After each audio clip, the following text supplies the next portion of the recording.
coerción es una de las bolsas de la historia. Y es muy fácil, es muy linda. Las medidas de coerción, ustedes vieron medidas cautelares en el proceso civil. Bueno, en este caso tenemos la coerción procesal. Ustedes saben, tengo algo para leerles acá que me encantó. Ustedes saben que la libertad es el bien más preciado del ser humano, ¿no? Y leí esto y yo se lo voy a llevar a los chicos. Fácil.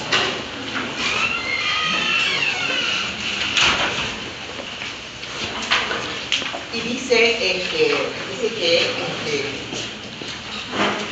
Sartre habla que es la base de la dignidad humana, que es la forma en que el hombre se autorrealiza, ¿no?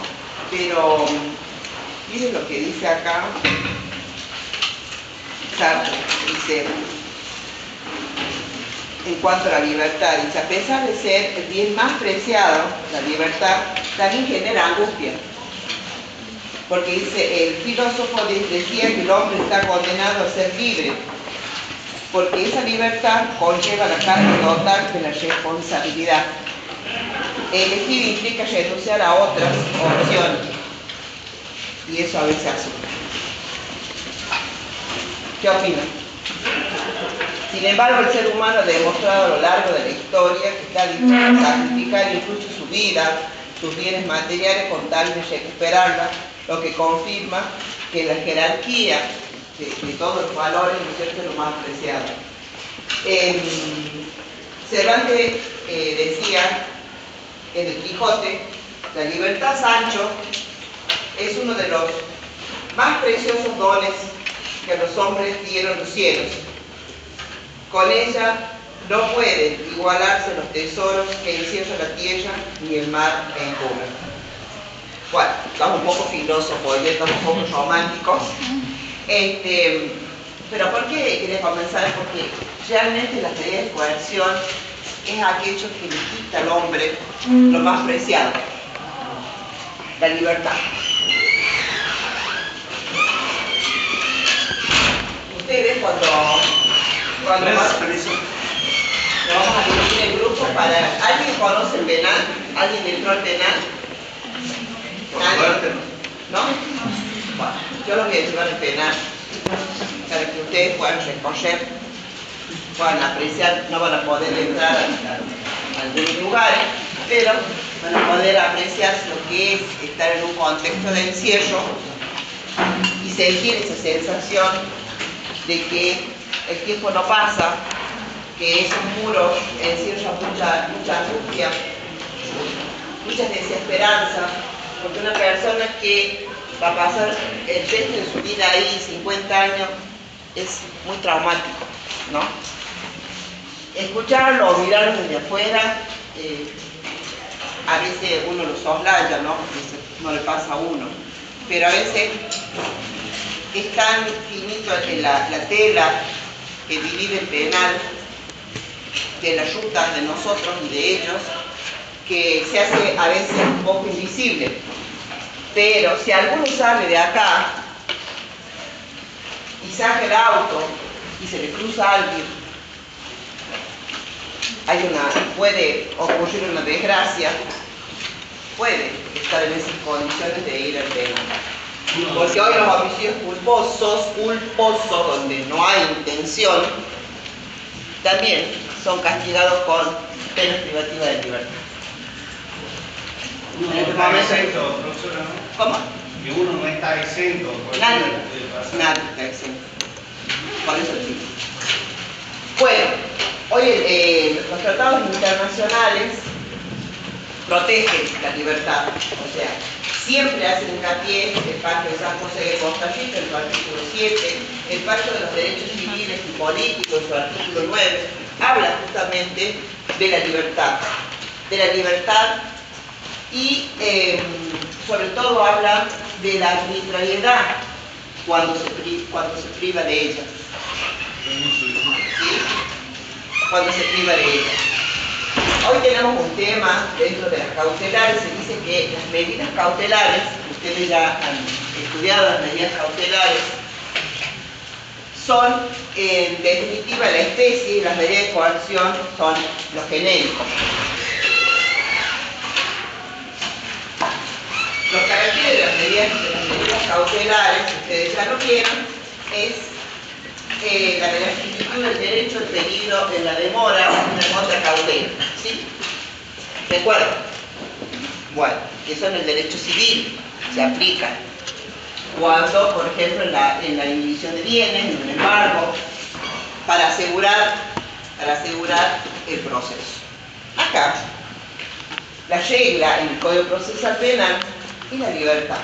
Es decir, que la persona que ha sido señalada como posible partícipe de un hecho delictuoso, dice la doctrina, la jurisprudencia, que la regla es la libertad y la excepción es la privación de eso. Por eso cuando hablamos de medidas cautelares, en este caso medidas de coerción personal, estamos hablando de la restricción al ejercicio de derechos personales, libertad ambulatoria, o patrimoniales, también cuando veamos las cauciones también reales, del imputado o de terceras personas que son impuestas durante el proceso y tendiente a garantizar el logro de sus fines. ¿Y cuál es el logro de sus fines? El descubrimiento de la verdad y la aplicación de la ley sustantiva, es decir, la pena. Artículo 5 del Código Penal. ¿Vamos hasta ahí? Entonces, medida cautelar es toda restricción al ejercicio de derechos personales. ¿Cuáles son los derechos personales? Están enumerados en la Constitución. A ver, ¿cuál puede ser? Desplazarse libremente. ¿Cómo? Desplazarse libremente. Artículo 14. Muy bien. Bien. ¿Qué otro más? ¿Qué otro artículo protege la libertad ambulatoria? El más importante de la Constitución, o uno de los más importantes. 43. ¿Qué otro más? Más abajo, menos. Entre el 10 y entre el 20. 18. También puede ser arrestado sin orden escrita, de autoridad competente. Hablamos del juicio previo, ¿sí? Entonces, hay una tensión constantemente entre la restricción de los derechos personales, ¿no es cierto?, para asegurar el proceso y el principio de inocencia. Que eso, por eso se dice que cuando el juez tiene que aplicar una medida de coerción, tiene que ser, igual lo mismo con el fiscal, de interpretación restrictiva, porque entra en conflicto la garantía, no solamente, o sea, no la garantía de la interpretación restrictiva, sino el principio de inocencia. Porque el principio de inocencia es la garantía básica, elemental del imputado. Según el programa les pide 2 clases. Nosotros hoy vamos a ver una y no vamos a llegar porque es larga.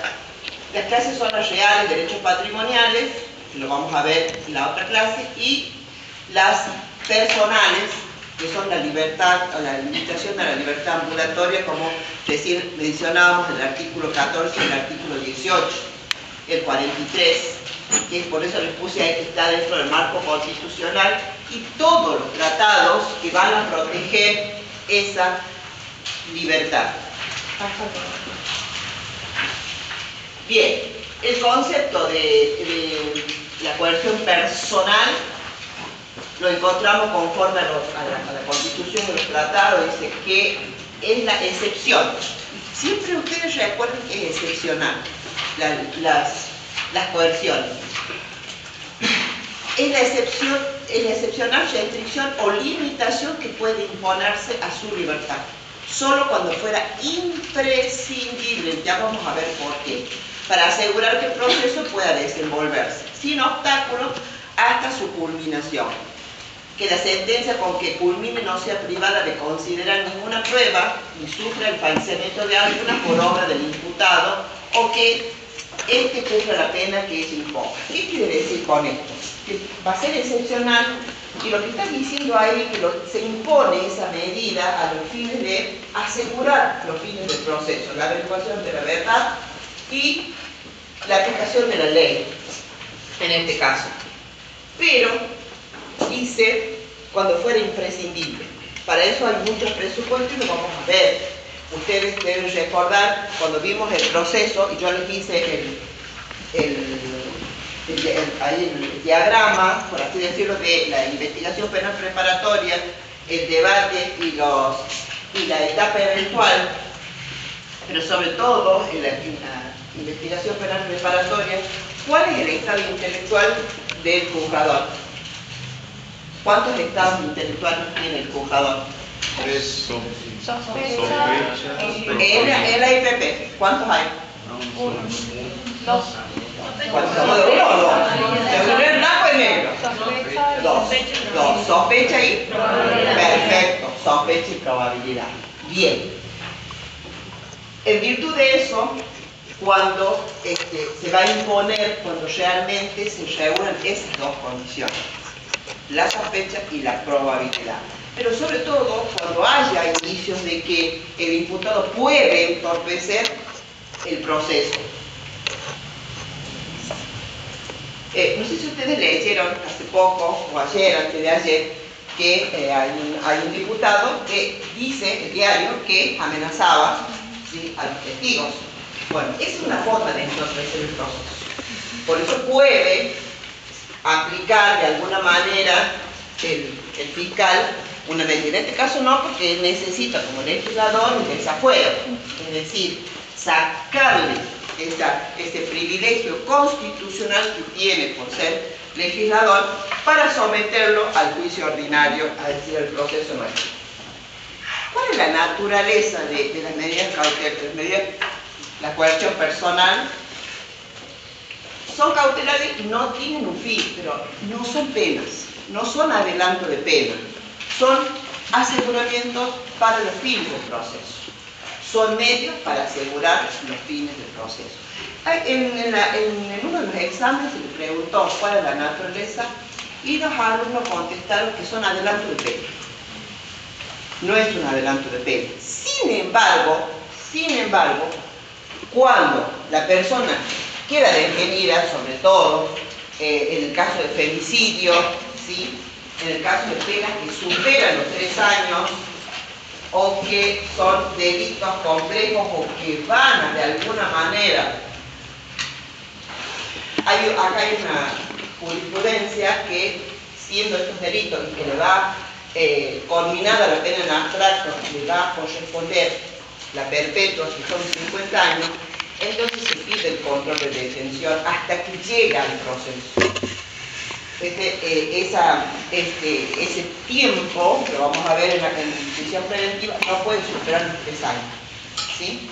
Pero al momento de la individualización judicial de la pena, o sea, en la aplicación de la sentencia, y cuando se va a hacer la individualización científica, que es el cómputo de pena, se toma en cuenta todo ese tiempo que estuvo privado de libertad como procesado. ¿Se entiende? Bueno, entonces si él, por ejemplo, ingresó, a ver, por así decirlo, el 1 de enero del 2024, estamos en el 2026, es juzgado ahora, ¿sí? Entonces todo ese tiempo que estuvo privado se toma en cuenta para descontar en el cómputo de pena. ¿Por qué son excepcionales? Porque, bien lo dice el código, la libertad es la regla. Pero, ¿por qué son indispensables? Para asegurar justamente los fines del proceso.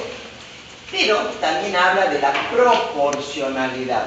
Es decir, debe realmente acreditar ese extremo el Ministerio Público Fiscal de si realmente es indispensable, y esa proporción debe ser en el tiempo.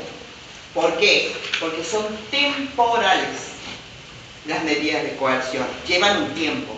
La detención, la vamos a ver, en un primer momento son 24 horas, que el fiscal puede o no después solicitarle que continúe detenido al juez de control de garantía, y el juez de control de garantía, luego de hacer un control de legalidad y un control de mérito de esa detención, podrá de alguna manera darle un plazo al fiscal, mantenerlo detenido por un plazo de 10 días, hasta que reúna en las pruebas que dice tener el fiscal. Ahora bien, no a cualquier delito, porque si es primario, estamos hablando de un delito de hurto, o estamos hablando de un delito, no va a haber un control de detención.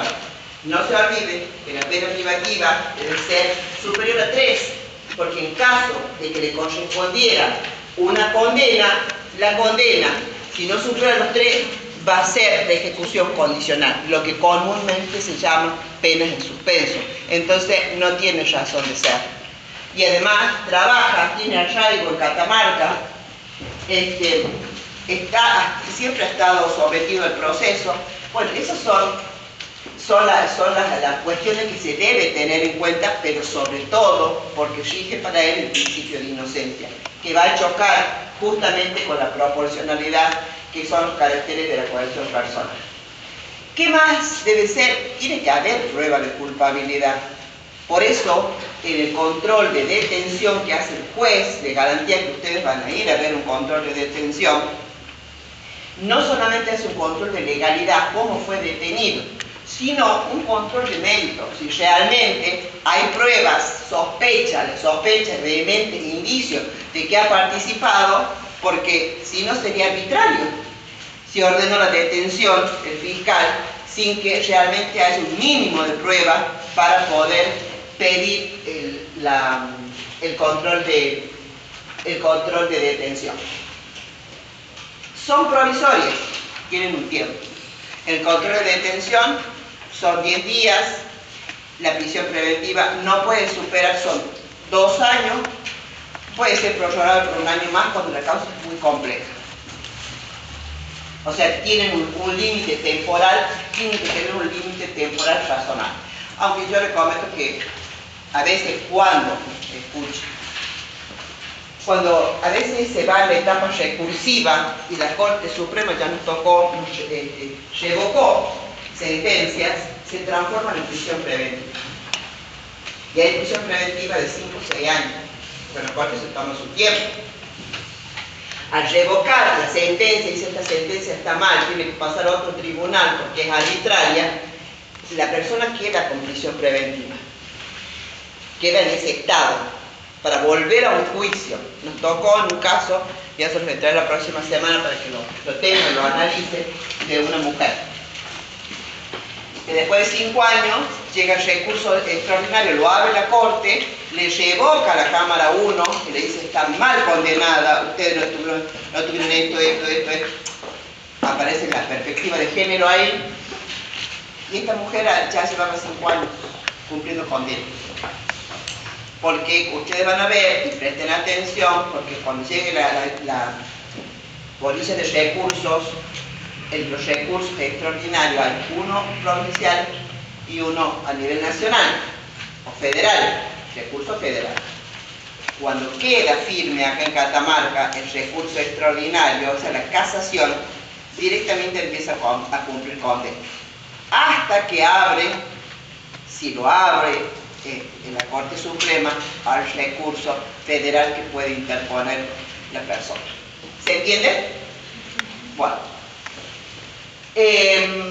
No pueden ser aplicados analógicamente, obviamente, no hay analogía en la coerción personal, me parece que lo puso. Y la interpretación restrictiva es lo que le decía, que no habiendo otra manera, porque son excepcionales, el juez la interpretación restrictiva la tiene que hacer por el principio de inocencia. Tiene que buscar la forma, de alguna manera, de que ese proceso sea lo menos gravoso para la persona. Si la persona tiene arraigo, y el Loyo Freire, en el fallo Loyo Freire, que lo analizamos el año pasado con los chicos, la Corte le dio, justamente lo presentó el padre de la criatura, le decimos nosotros a Caferata, porque él presentó diciendo de que hasta que se sustente el recurso extraordinario, la persona debía permanecer en libertad. Y la Corte Suprema le dio la razón. Entonces, por esa es la interpretación. ¿Por qué decía? Porque ellos decían que si la persona era escribano, era otro, porque era una estafa también bastante complicada, pero bueno, tenían casa, vivían ahí, qué sé yo. ¿Cuál era los fundamentos cuando pidieron ellos de que permanezcan detenidos todos estos, gente en Córdoba, abogados, había escribanos, había varias personas que habían estafado muchísima gente con terreno? Pero la Corte consideraba de que no había peligro que se fugaran. Los fiscales decían, no, que sí, con el dinero que tenía era posible que se fuera. Porque eso es lo primero que se explica, no puede fugar. Entonces, la interpretación restrictiva se basa en que tiene que hay un abanico de opciones para fianzas, ya lo vamos a ver, otro tipo de cauciones que pueden asegurar el proceso. Bueno, de ahí les puse el 14, el 18, el 69. Entonces, está la tensión que hay entre la coerción y las normas constitucionales, obviamente que siempre va a prevalecer lo que dice nuestro plexo internacional después de la reforma del 94, del artículo 75, inciso 22, se han incorporado todos los tratados que vienen a armonizar y a completar todos aquellos que defienden la libertad por sobre las medidas de coerción. También les puse que nuestra constitución provincial también habla de la privación de la libertad, que dice nadie puede ser arrestado sin que proceda indagación sumaria. El artículo 18 habla que nadie puede ser arrestado sin orden escrita. Dice, sin indagación sumaria, imagínense que es de 1988. Indagación sumaria que produzca semi plena prueba o indicio vehemente responsable por la existencia de un delito que merezca pena corporal, imagínense. Ni podrá ser constituido en prisión sin orden escrita de juez competente, salvo caso de ser sorprendido en infragante. Igual se los voy a dejar, Nati se les va a subir al carro para que ustedes lo tengan al power, porque en el Caferata está en la Constitución de la provincia de Córdoba, nosotros busqué en la Constitución de la... Entonces se ocupa también la Constitución nuestra de las medidas de coerción y habla justamente que nadie puede ser arrestado sin que haya una orden y que haya un proceso. Indagación sumaria se decía en aquella época al proceso, ¿sí? Vuelven a Nati. Miren lo que dice la última parte. En este caso, el delincuente, miren la palabra, ¿no? Puede ser detenido por cualquier persona quien deberá conducirlo inmediatamente a presencia del juez o la autoridad inmediata. ¿Sí? Delincuente. Imagínense las palabras que utilizaban en esa época nuestros legisladores, constituyentes. Bueno, también habla del artículo 37, que las cárceles son destinadas para seguridad, no para mortificación, como dice la última parte del artículo 18, y habla de la responsabilidad de la guarda de los presos, habla de presos, ya no se habla más de presos, se habla de personas privadas de libertad, con categorías de procesados y de condenados, ¿sí? Eso lo puse para que ustedes lo lean. ¿Ve? Y tenemos también el habeas corpus, que todo habitante de la provincia tiene derecho a utilizar un procedimiento judicial efectivo contra actos u omisiones de la autoridad. ¿Por qué surge esto? Por las detenciones arbitrarias, ¿sí? Y en la época del proceso fue peor. Pero sin perjuicio del artículo 39, que está buenísimo tenerlo en la Constitución de la provincia, también tenemos una ley de habeas corpus en la provincia, sin perjuicio de la nacional. La vieron, me imagino que la estudiaron en Constitucional. Bueno, no vamos a hacer hincapié, sino que se los puse ahí. Bueno, ahí habla Caferata de la justificación frente al principio de inocencia, y es lo que estábamos hablando. Como garantía constitucional, la presunción de inocencia constituye la máxima garantía del imputado, que permite a toda persona conservar el estado de no autor del delito. O sea, no tiene que probar nada. El que tiene que probar es el Ministerio Público Fiscal, ¿no es cierto?, de la culpabilidad de él, porque siempre lo va a acompañar hasta la interposición del recurso y hasta que se resuelve el recurso extraordinario que nos pusieron el principio de inocencia. Más allá, hoy por hoy usted me dirá, bueno, pero si la Corte acá confirma la sentencia, pasa a ser condenado, porque ya, ¿cómo hacemos con eso? Y sí, lamentablemente es una falla de Matrix, porque si él es un no autor del delito, porque lo acompaña la garantía del principio de inocencia, y ustedes me van a decir, ¿cómo? Si acá llegada a la Corte le confirma la sentencia y ya empieza a adquirir la calidad de condenado, y después todavía la Corte Suprema no le revisó el caso. Entonces, o es procesado o es condenado. ¿Qué vamos a hacer? Lamentablemente, nuestra Corte dice que es condenado. Ya la Corte Suprema, les comento que ustedes van a litigar, dentro de poco, la Corte Suprema revocó varios fallos de Catamarca. Varios. ¿Sí? Pero ¿cuál es el problema que tenemos nosotros en nuestro país? Ustedes saben lo que es el estar decisis, ¿sí o no? ¿No? Bueno, el estar decisis, ustedes vieron películas de Estados Unidos, el proceso, apelan a las enmiendas y apelan a la jurisprudencia. De acuerdo a la jurisprudencia de Pepito, Guito, se aplica el caso. ¿Por qué? Porque se respetan los fallos de la Corte Federal de Estados Unidos. Los tribunales están obligados a respetar los fallos. No así en Argentina. La Corte va por un lado, salvo que llegue. Mira lo que pasó. La Corte revoca una sentencia y le dice a Catamarca, señores, es arbitraria, modifiquen la pena, es exorbitante. ¿Qué hace? Le dejan la misma pena, le modifican los hechos. Estoy hablando de hace un par de años. Pasó también con el caso de esta mujer, que fue una mujer que mató a su esposo después de que había golpeado muchísimo. Le revocaron también. Hicieron un control, porque al quedar en calidad de procesada, nuevamente al revocar la sentencia, el debate es como que nunca existió. Estuvo 5 años, casi 6, en teoría para la Corte Suprema, en calidad de procesada con prisión preventiva, y no con el debate. Bueno, eso lo vamos a dejar para la próxima clase. Bueno, acá era lo que yo les quería explicar con respecto a que toda persona es inocente y así debe ser tratada mientras no se declare su responsabilidad. Ahí está la cuestión cuando se está en la etapa recursiva de la Corte Suprema. ¿Qué calidad tiene acá? Para nuestra Corte es condenado. Para la Corte Suprema es procesado. Principio de inocencia, no autor del delito. Por eso el encarcelamiento procesal no puede justificarse sino por un plazo sumamente breve, mucho más breve del que el admitido como razonable. Con eso hablamos de la prisión preventiva. Eso es lo que habla Caferata, yo tratando de que ustedes lo puedan entender.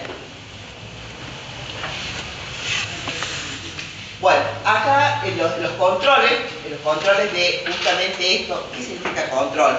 Que el Pacto de San José de Costa Rica, el Pacto de los Derechos Civiles y Políticos, el Pacto de los Derechos Económicos, Sociales y Culturales, habla justamente de la medida de coerción más grave, que es la prisión preventiva.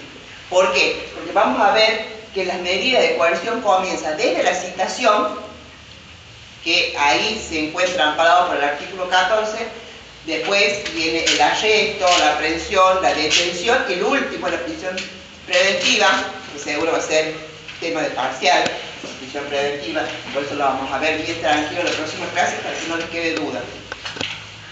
Y está controlada por los tratados internacionales porque todo habla justamente, no solamente de la libertad, sino habla de la prisión preventiva. de los plazos, de la arbitrariedad. Entonces, por eso ahí están los controles y la Constitución Nacional en el artículo 18. ¿Cuáles son los fines? Tutela de la investigación, es decir, que no se produzca un entorpecimiento y comencemos a amenazar o a pagar testigos o cualquier tipo de entorpecimiento. Tutela de la realización del juicio, porque puede haber un peligro de fuga. Entonces el fiscal dice, no, yo necesito la prisión preventiva porque puede fugarse por la pena que le pueda corresponder. Eso hoy en los delitos como femicidio, homicidios calificados del 80, que tienen perpetua sin posibilidad de beneficios penitenciarios, o sea, pena perpetua sin posibilidad de salir en 50 años. Entonces, ¿qué pasa? Puede el fiscal decir que la pena combinada en abstracto pasa de los 3 años, obviamente, y que eso puede generar un entorpecimiento y puede haber un peligro de fuga, ocultamiento de la persona. Y otro de los fines, la tutela del cumplimiento de la pena, es decir, asegurar que la sentencia se cumpla. Para eso es los fines de la coerción personal. Bueno, hay límites, había una asimilación a la pena, como se decía cuando hablamos de la naturaleza, que decía de que las medidas de coerción son adelantamiento de pena. No es así, porque hay una confusión, que se dice, sí, si se tiene en cuenta en el cómputo, entonces es un adelantamiento de pena. Y no es un adelantamiento, es para asegurar los fines del proceso. Es un resarcimiento inquisitivo el hablar de anticipación de condena. Y la asimilación de la medida de seguridad. Otros decían de que se asimila a la medida de seguridad. La medida de seguridad es lo que se puede aplicar a una persona con adicciones. Que lo mandamos que haga un tratamiento, que se interne en alguno de los lugares para eso. Es una medida de seguridad. No la prisión preventiva ni alguna de las medidas que vamos a ver. Bueno, como presupuesto para la coerción, así como hablábamos, ¿no es cierto?, de la verosimilitud del derecho, el peligro de la demora y la contracautela en lo civil, acá también hay presupuesto para la aplicación de las medidas de coerción. Y una de esas, el Fondo Biur, es la existencia de pruebas para sospechar del hecho delictuoso y el riesgo para los fines del proceso. Esto sería el periculum mora, que habla en el caso en el proceso civil, el peligro de la demora, porque el peligro de la demora lo asimilan ellos al riesgo que puede acarrear el hecho que esté en libertad. ¿Por qué? Porque puede entorpecer o puede fugarse. ¿Por qué? Porque quizás no es de acá el imputado y es de extraña jurisdicción. ¿Qué es extraña jurisdicción? De otro país. ¿Sí? ¿Se entiende? Pero el fonus bonis iuris, como dice Cafferata, ¿es cierto?, es la existencia de prueba. Tiene que haber prueba del hecho, pero también para la aplicación de la medida de coerción personal tiene que haber un riesgo. Lo tiene que acreditar el fiscal a ese riesgo. O sea, ¿cómo? Bueno, decir de que es vivir en otro país, que tiene dinero y que se puede ir. ¿Por qué? Porque realmente la pena en expectativa va a ser altísima. Y eso puede ser uno de los fundamentos. Bueno, esa es la Constitución provincial, también se la puse para que ustedes la leyeran, pero pasaron antes eso porque... Bueno, vamos a la situación del 279. Busquen el código para que lo sigan con el código. Es interesante que lo vean con el código y vayan poniendo medida de coerción, artículo 279, y ahí habla de la libertad como regla. 279, libertad como regla. La regla en el proceso de la libertad, artículo 279.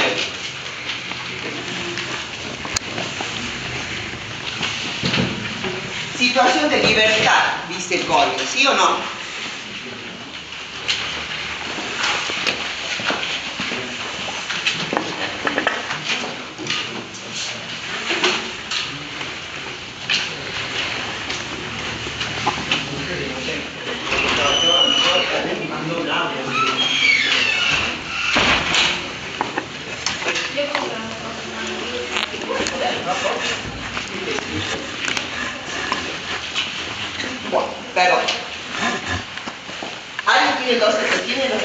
tienen ya abierto el 279, ese artículo 279, la pregunta del examen es la siguiente: ¿cuál es la regla y dónde está? En las medidas, en las cauciones. La situación de libertad. Con las limitaciones dispuestas por este código, toda persona que se le atribuya la participación de un delito permanecerá en libertad. Principio de libertad. Regla en el proceso penal. A tal fin deberá. Para morigerar esto, ¿qué significa morigerar? ¿Qué entienden por morigerar? Tienen que hacerse amigo de los términos jurídicos. Alivianar, morigerar, significa justamente evitar ese impacto que generan medidas de coerción. Deberá prestar caución, salvo los casos de suma pobreza, que puede ser una caución personal, ¿sí? Fijar y mantener domicilio, permanecer a disposición del órgano judicial, que por lo general tiene que ir todos los lunes. Esa era como una regla, que todos los lunes podía ir a firmar a la mañana, ¿sí? Abstenerse de realizar cualquier acto que pueda obstaculizar, amenazar testigos, amenazar a la víctima, ¿sí? Pueda obstaculizar el descubrimiento de la verdad y la actuación de la ley. Yo les comento que estando en un debate como juez de cámara, una mamá le amenazaba a la víctima y le hacía así, yo corté el pelo, vámonos, o sea, existe, o sea, el entorpecimiento en el proceso existe, chicos. Van a la casa, le prendieron fuego, le rompieron la casa, le martillaron la casa, le demolieron la casa. O sea, por eso, a veces no va él, manda a otra persona, pero bueno. Entonces, todas esas condiciones o cláusulas predispuestas para mantener la libertad se las puede colocar, ¿no es cierto?, en el caso de que haya una persona que se le recepcionó la declaración de imputado del 305, primer párrafo, para que mantenga su libertad hasta que termine el proceso, de acuerdo a la entidad delictual. Vamos a hablar, ¿no es cierto?, qué tipo de delito es, porque si estamos hablando de femicidio, homicidios calificados, no hay chance. Va a ir directamente, va a tener medidas más graves que esta, que es la prisión preventiva, la detención y la prisión preventiva. Y el artículo 280 habla de la restricción de la libertad ya. Lo de arriba era la regla, la libertad con todas esas condiciones. Vos podés permanecer en libertad con todas esas condiciones, de no acercarte, de fijar, mantener un domicilio, venir los días que te fije la fiscalía. Ahora bien, ya empezamos el 280 con la restricción de la libertad. Solo se impondrán los límites absolutamente indispensables. Primera característica, ¿sí?, de las medidas de coerción, absolutamente indispensable para asegurar el descubrimiento de la verdad y la actuación de la ley. El imputado tendrá siempre derecho a requerir que el juez examine su situación. Dice el 282, las medidas de coerción personal se ejecutarán de modo que perjudiquen lo menos posible a la persona y a la reputación de los afectados. Bueno, no informa, porque si se ordena una detención, tiene que ir al penal. O sea, esta aclaratoria que pone ahí, ¿a dónde lo va a llevar a casa? O sea, ahora si está enfermo, ojo, se puede morigerar con una tobillera, ¿sí? Se puede quedar en la casa con una tobillera. Sobre todo en el régimen penal juvenil se hace eso. Están en la prisión domiciliaria, arresto domiciliario del artículo 10 del Código Penal, hasta tanto se sustancie el proceso de ello. Porque no hay un lugar adecuado en el servicio penitenciario para los menores. Bueno, el 281 habla justamente del mantenimiento de la libertad.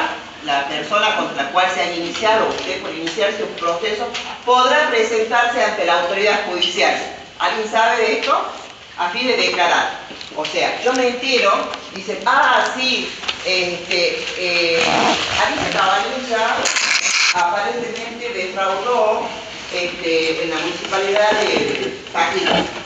Entonces yo vengo, conforme al 281, y me presento en la fiscalía, como he podido tomar conocimiento a través de un medio periodístico que hay una sospecha, porque de algún lado salió eso, alguien dijo, o hay una denuncia, por eso sale en el diario, entonces me presento espontáneamente. Póngalo en el código, presentación espontánea se llama eso.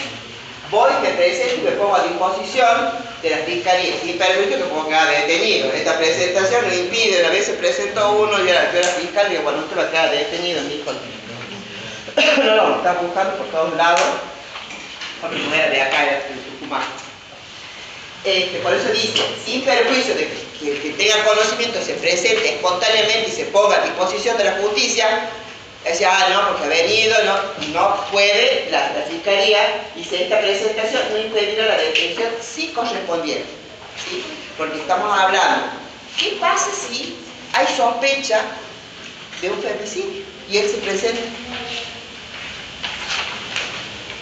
¿Qué se les ocurre a ustedes que si lo dejamos en libertad, qué puede hacer?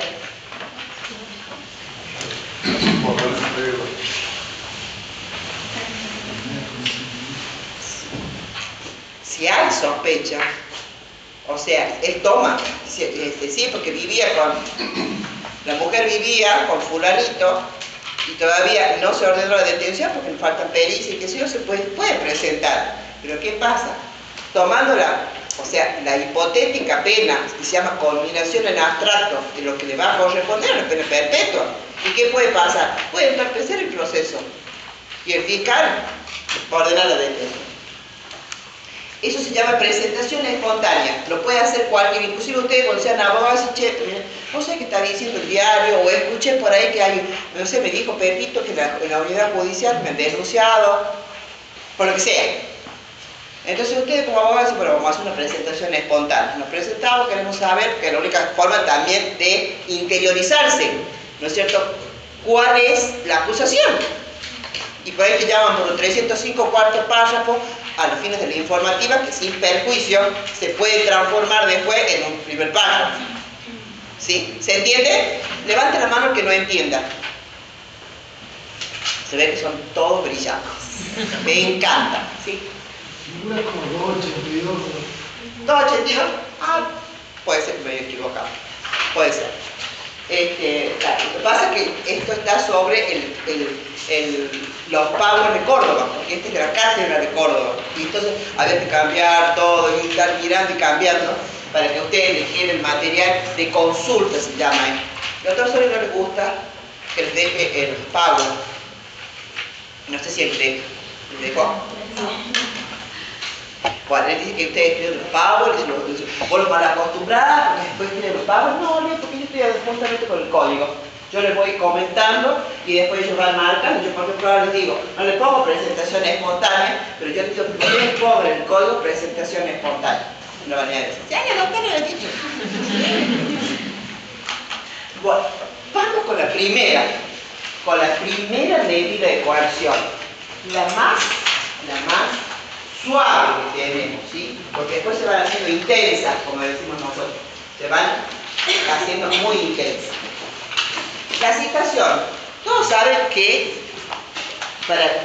para llamar a alguien, ya sea para una declaración de imputado o para una declaración testimonial, o para que sea testigo, o bien tomar un testimonio, un perito, intérprete, se usa la citación.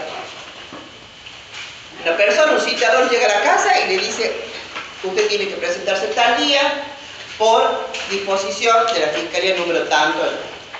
Entonces, ¿qué consiste? En un llamamiento escrito, realizado al imputado o un tercero testigo, pueden ponerlo entre paréntesis, para que se presente ante un órgano judicial. Los órganos judiciales somos muchos. Entonces ustedes tienen que mirar quién los llama. No entren en pánico.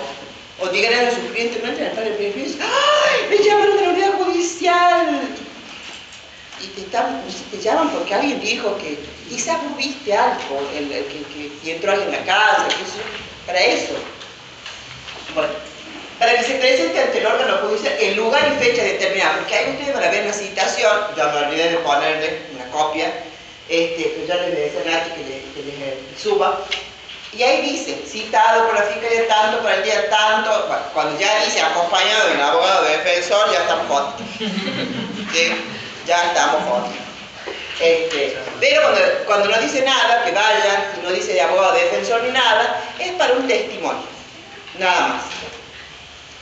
Ahora dice, puede ser dispuesta por la Policía Judicial. Si ustedes se van al 323, la Policía Judicial tiene facultades para citarlos, pero obviamente siempre no se olviden que el fiscal es el director de la orquesta. Entonces siempre las directivas parten de la Fiscalía. Las puede llevar a cabo la Policía Judicial. Y el fiscal lo puede hacer a través del 331 o un juez también lo puede citar. Y ahí les puse que el 324 le da atribución a la Policía Judicial de interrogar y de citar a aprender al presunto culpable en caso de informes que el Código lo autoriza. Ustedes les dije que le hicieran todas las facultades que tiene la Policía Judicial, porque no les iba a explicar punto por punto porque es muy claro. Pero una de las facultades que tiene es hacer la citación. Faltaron una cita. Bien, terminamos con la citación.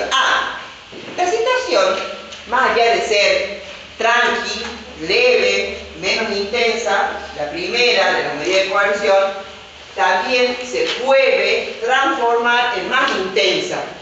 Cuando dice yo no voy a ir, ¿sí? No voy a ir. Y no dice, no presenta porque no justifica el porqué. Entonces a nosotros nos habilita el 175. A ver qué dice el 175.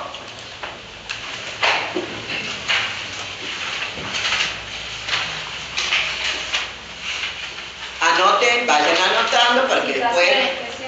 ¿Cómo? Citación especial. Sí. A ver qué dice. Los imputados que estuvieren en libertad, testigos, peritos, intérpretes y depositarios, podrán ser citados por la Policía Judicial o por cualquier otro medio de acción. En todos los casos se dejará saber el objeto de la citación y el proceso en que ésta se dispuso. Y se les advertirá que si no obedecieran las órdenes, sin prejuicio de la responsabilidad penal que correspondan, serán conducidos por la fuerza pública o incurrirán en las costas que causaron, salvo que tuvieran un impedimento legítimo comunicado sin tardanza alguna al tribunal. El apercibimiento será efectivo y Bien. Pregunta de examen, Juan. Pregunta del examen, ¿qué pasa si no quiero ir? Bueno, primero, puedo tener un impedimento justificable. Estoy enfermo, estoy operado, estoy en cama, no sé, me quebré o tuve que viajar por cuestiones, acá está el pasaje.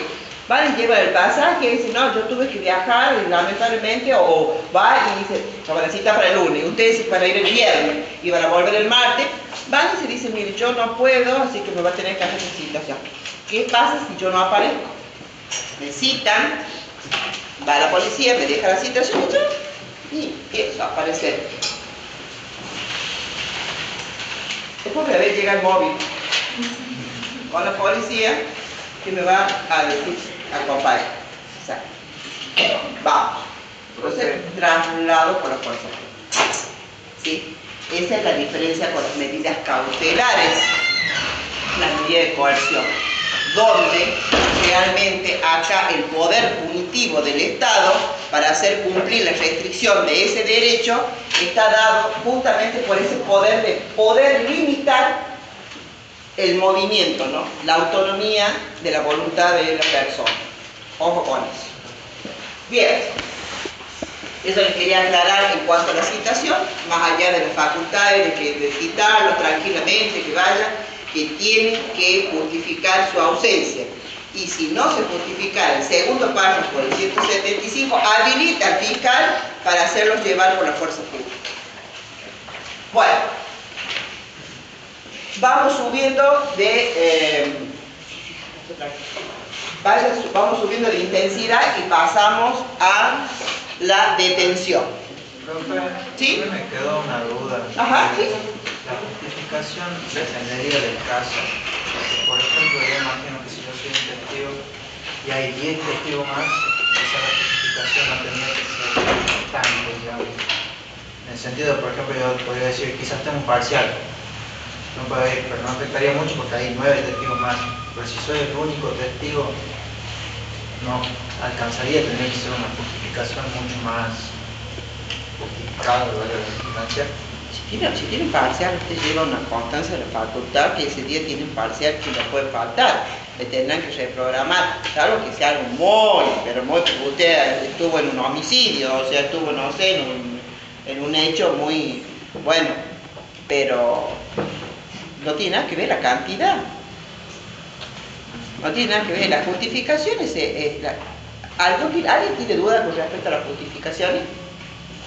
¿No? No, por ahí en el caso de que venga la policía y me notifique que me tengo que presentar, ahí en la notificación me dice específicamente si no justifica la falta o algo. Sí, dice. Sí, porque si no, digo yo, bueno, no pasa nada y después viene con el archivo, el móvil.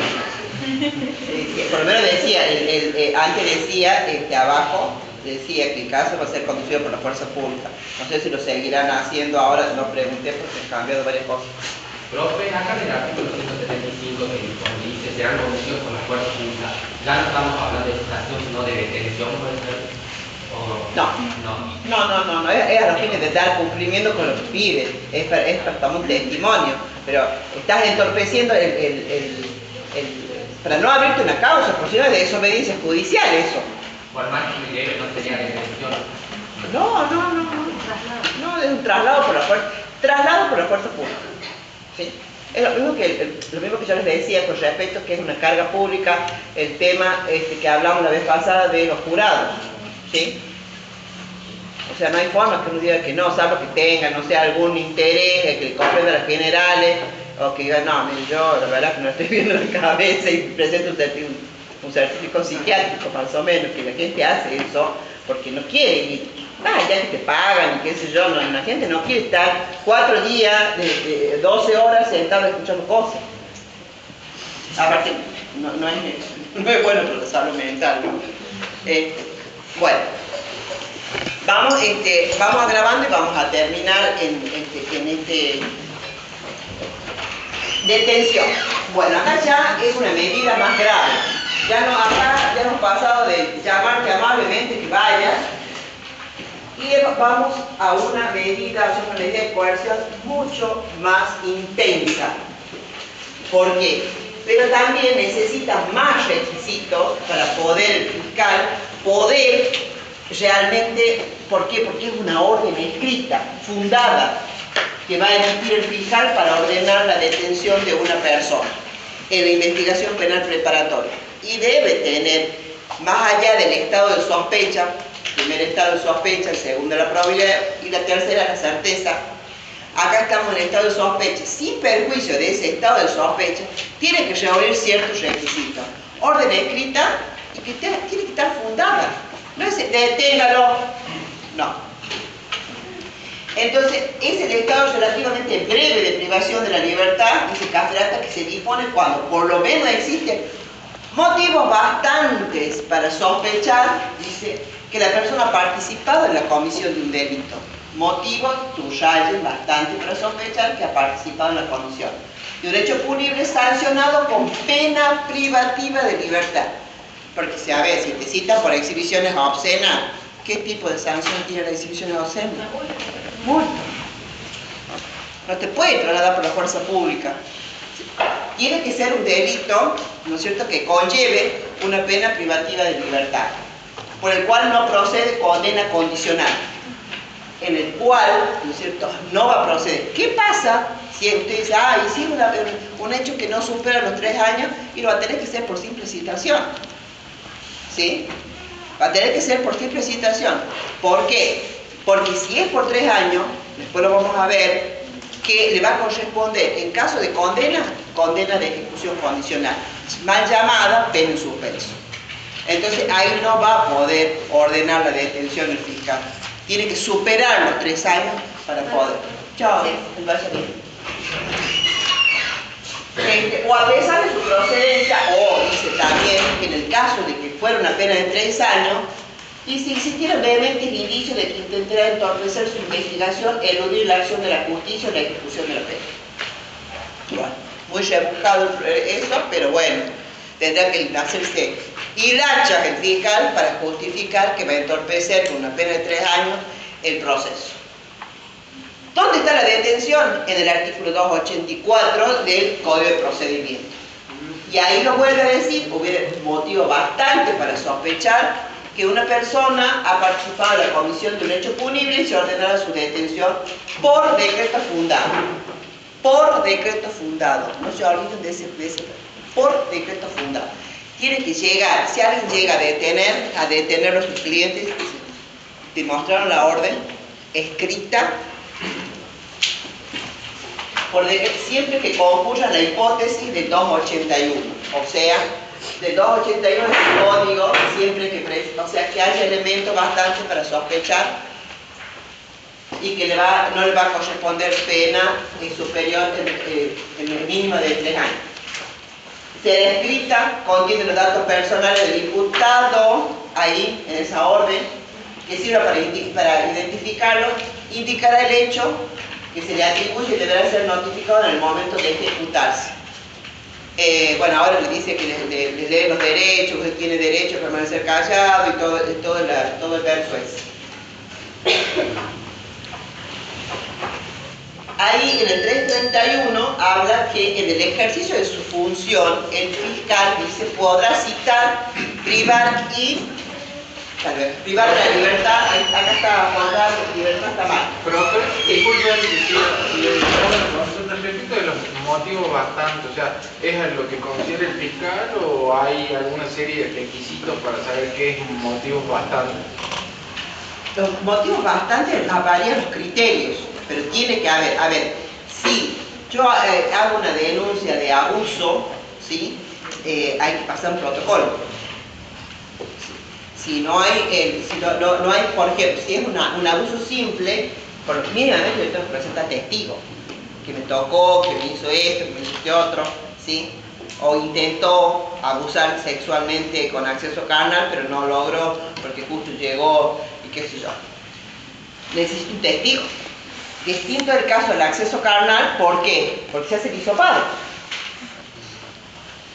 Y el hisopado, bueno, el hisopado, la ropa, las lesiones paragenitales, bueno, esos son el estado psicológico, porque la entrevista, la psicóloga, después pasa por un protocolo de la maternidad, por el tema también de los anticonceptivos, etcétera, etcétera, etcétera. Bueno, una vez que tiene, puede, no necesariamente tiene que ordenar en el momento de la denuncia, sino que tiene, sino que tiene que esperar que se reúnan ciertos requisitos. O sea, no puedo llegar yo, me abusó, y que va a ordenar el fiscal, no lo va a ordenar. Tiene que tener todos los testimonios. Y en este caso, tal vez si fuera una niña, remover el obstáculo del artículo 6 del Código Procesal Penal, para poder, porque es de instancia privada, ustedes lo saben, eso en el ejercicio de las acciones. Bueno, ahí también les puse el 175, lo de arriba, en la situación del ejercicio de la función, que él puede ordenar, puede citar, puede privar de la libertad, y se acuerda está mal, puede privar de la libertad al imputado conforme al 283, puede hacerlo por simple citación, lo puede citar, también una medida de coerción, la citación que le hace al imputado, no siempre puede detenerlo. El 283 dice que puede citarlo al imputado por simple citación, que se presente con su abogado. Pero también el 284, si hay elementos bastante para sospechar, el delito supera los 3 años y hay peligro de entorpecimiento, que eso lo vamos a ver que son los requisitos de la prisión preventiva, entonces va a ordenar la detención, ¿sí? El 175 es lo que leyó la compañera y habla de que el que lo puse ahí para que ustedes se recuerden que si no quiere concurrir por la buena, la segunda parte te dice que vas a ser trasladado por la fuerza pública. ¿Profe? Ajá, sí. En el caso que dice la orden será escrita contendrá los datos personales del imputado.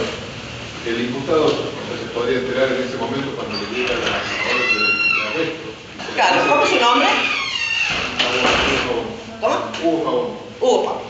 Yo llego, ¿no es cierto? Bueno, hay una orden de detención, señor Hugo Pavón, para usted de parte de la Fiscalía 1, ¿no es cierto? Como posible partícipe del delito de robo agravado por el uso de arma.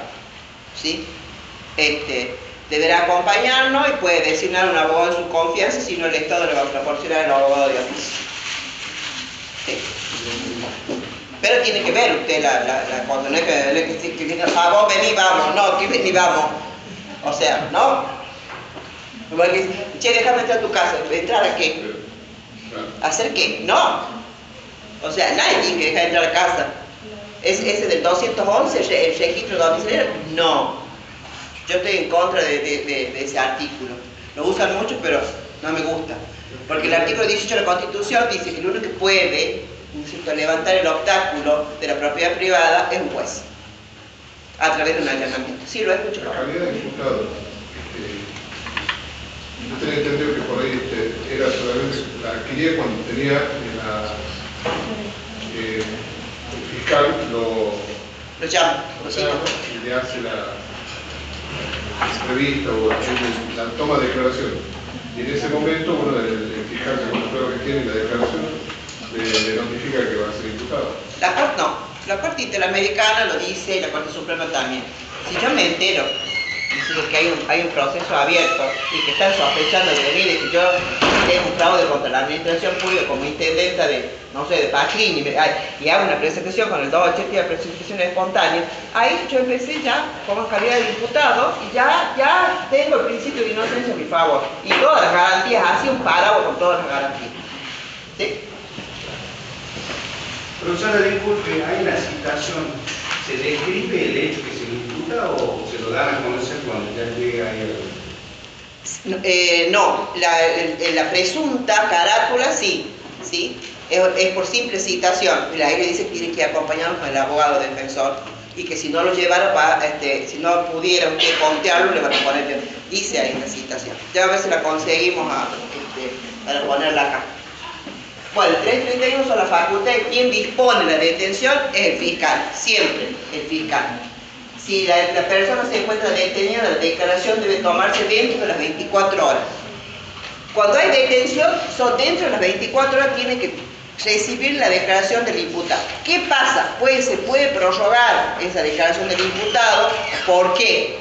Porque puede ocurrir que el fiscal está ocupado y pueda pedir una prórroga de 24 horas, o el imputado dice: yo necesito 24 horas más porque mi abogado no está en la provincia. ¿Sí?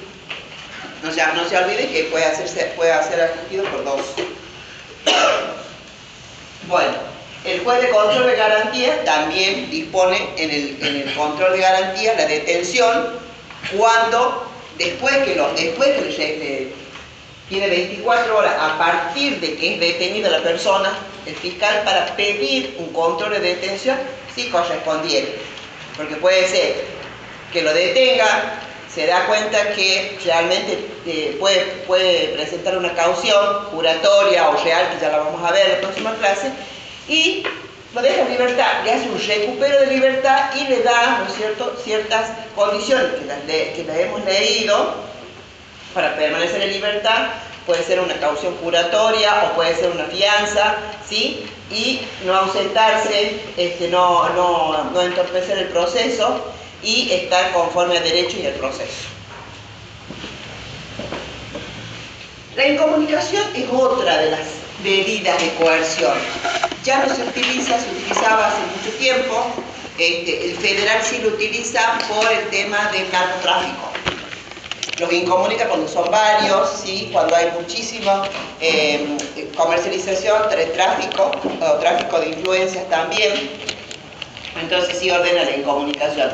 En el caso nuestro es una medida que siempre tiene que ser solicitada al juez de control de garantía. Incomunicar, no se puede incomunicarlo con el abogado defensor, pero sí con los demás imputados puede permanecer. Es una medida y está contemplada en la Constitución de las provincias, en el artículo 43, se lo puse ahí, y que puede ser ordenada por un órgano jurisdiccional, o sea, un juez, a través de un decreto fundado, 286, cuando existan motivos que se harán constar para temer que entorpecerá la investigación.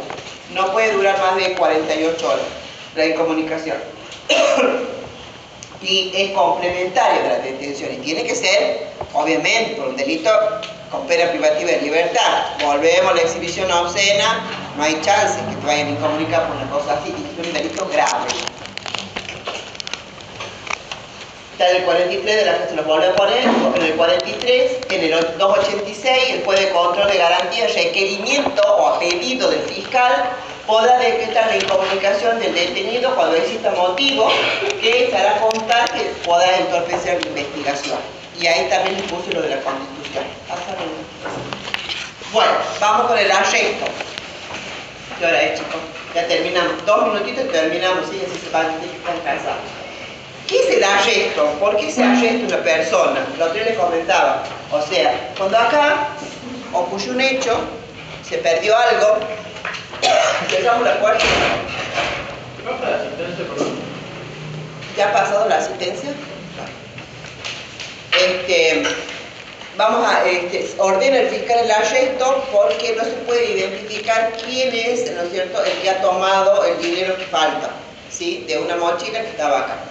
Entonces, es el estado fugaz, dice, fugaz, porque es un ratito nomás, de privación de la libertad impuesta por, obviamente, el fiscal, cuando en los primeros momentos de la investigación de un hecho en que hubiera intervenido varias personas, no fuera posible individualizar, fijarse quién es el autor o los autores, a los responsables o a los testigos, y no puedan dejar de proceder sin peligro para la investigación.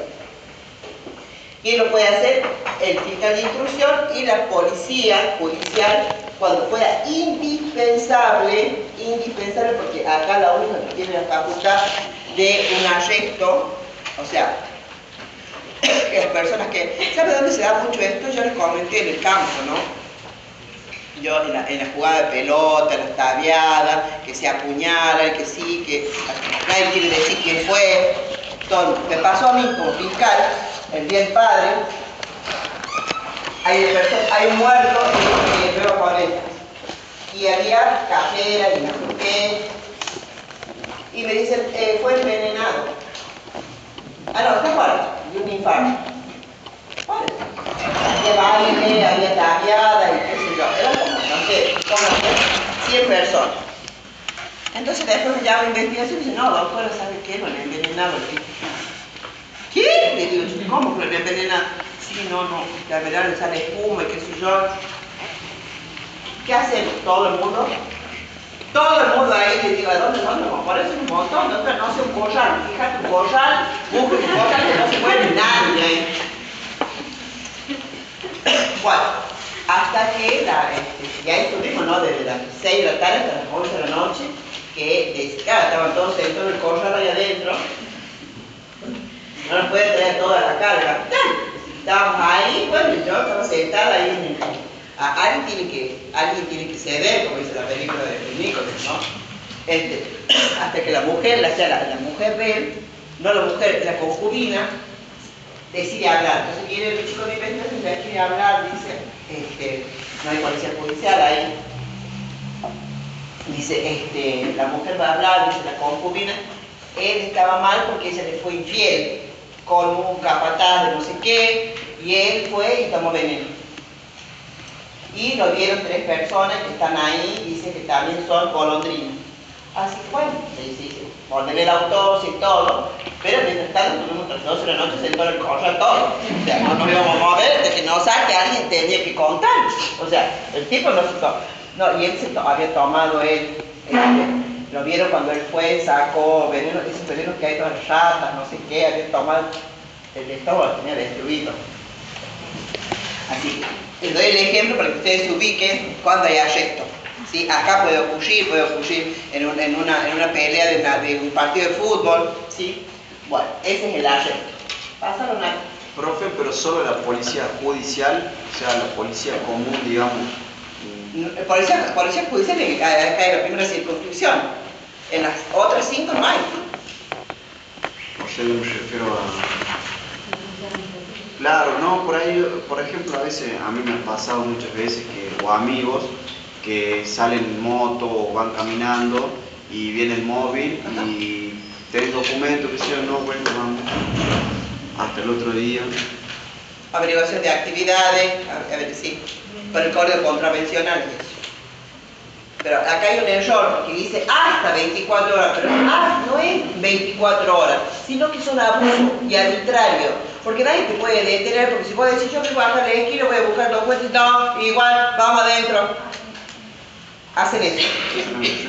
Así, profesor, es el doctor Bonavito también, tenemos que terminar con la doble A. Totalmente, o sea, a ver, si vos querés investigar, a ver, Catamarca cada vez son menos, éramos 186.000 en la capital, ahora somos 150, o sea, dentro de poco, no sé, hoy hablaba con las chicas y decía, si se reciben 5 abogados por semana, y cada vez somos menos, no sé, le digo, ¿qué vamos a hacer? Entonces, todos nos conocemos, está bien, ¿no?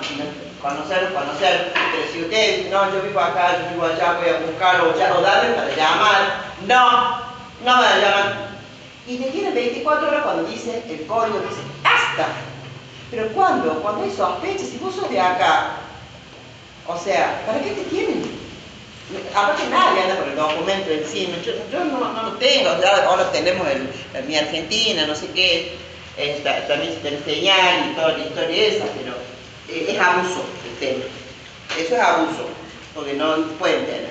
Bueno, el arresto está en el 285, cuando ya se los leí, cuando hay peligro para la investigación, y ahí se puede disponer que no se alejen del lugar ni se comuniquen entre sí. ¿Qué va a hacer yo en el collar que no hablen? Pero, claro, gente del campo decidió decir, no, yo voy a decir, la mujer le daba vergüenza diciendo que ella se había acostado con el capataz y que él la sorprendió y que no sé qué, y que este hombre flojo de sentimientos y emocionalmente decidió quitarse la vida. Si hay 70 mujeres por cada hombre, imagínate, no contar las 69 que tal vez. Bueno, va a ser. No puede prolongarse por más de 24 horas el arresto. Ahí puse yo las condiciones que se tienen que dar para el arresto, que aparezca un hecho, o sea, penalmente relevante, no vamos a arrestar por se puede una lapicera. Que las personas sobre las cuales se cae la ley hayan intervenido supuestamente en el hecho. Que en los primeros momentos de la investigación no se pueda individualizar entre los supuestos autores. Que no procediéndose al arresto se ponga en peligro el resultado de la investigación, que haya motivos para temer complicidad, ocultamiento entre todos, o que debido a las circunstancias del caso, lugar del hecho, número de personas, no haya sido suficiente, no sea suficiente disponer que nadie se aleje del lugar. Pero bueno, en este caso era complicado, mucha gente, había un muerto, ¿sí? Una persona que estaba muerta y que nadie sabía en qué pasaba si lo habían envenenado, si lo habían puesto en el vino.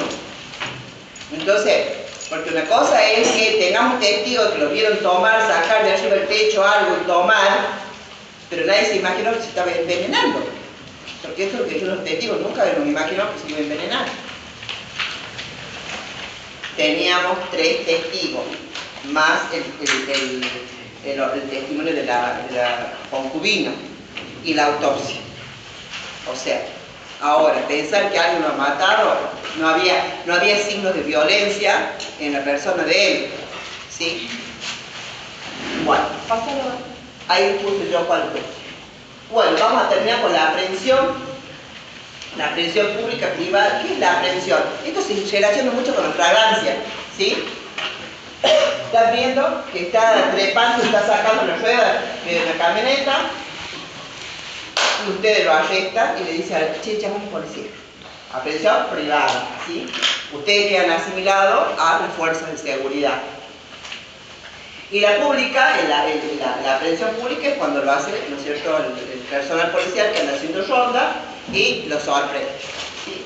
Entonces es una limitación de la libertad de autodeterminación, de locomoción impuesta a una persona sorprendida en flagrante, hecho claramente relevante de acción pública, merecedor de una pena privativa de libertad.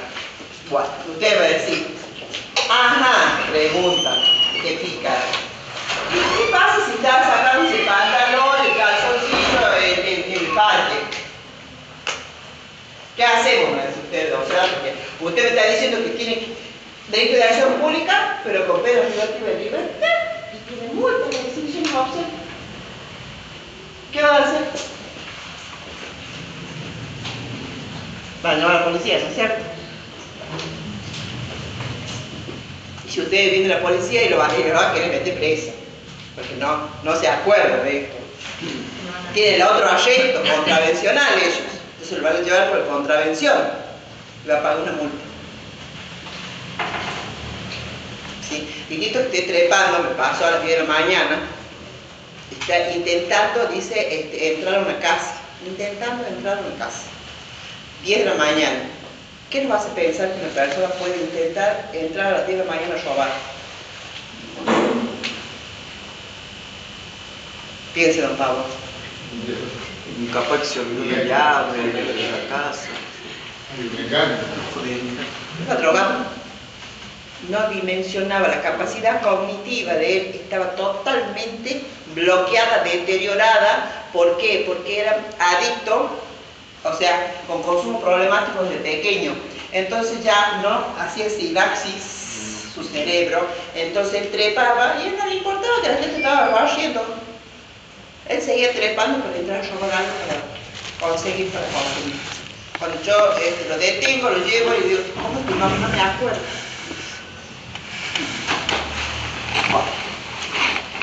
287, 288 se encuentra la aprehensión del Código Procesal Penal, léanlo, pero es una cuestión que puede ser público o privado. Lo puede hacer en ejercicio de funciones, tanto en la Policía Judicial, ¿sí? Siempre asocien la aprehensión con la fragancia, ¿sí? Si no, no hay forma, tiene que ser o detención o un arresto. Bueno, el recupero de libertad es una medida que puede tomar el fiscal cuando realmente no solicita el control de detención. Le recepciona la declaración de imputado y lo ha detenido conforme al 284, pero no pidió, entonces le da el recupero de libertad y le pone condiciones para que se presente ante la fiscalía mientras se sustancia el proceso. Eso se llama, en el caso, por ejemplo, de las amenazas, en el caso de violencia de género, entonces recupera la libertad y le pone ciertas condiciones para que no se acerque, perimetrales, ¿sí? Y también puede aplicarle alguna fianza. Le valora el 291, no es importante, pero lo pide el programa. Acá quedamos. Esto, la próxima clase, bien despierto, vamos a ver visión preventiva, el próximo parcial. Y es la más importante porque es la más grave, antes de la condena. ¿Te gustó la clase?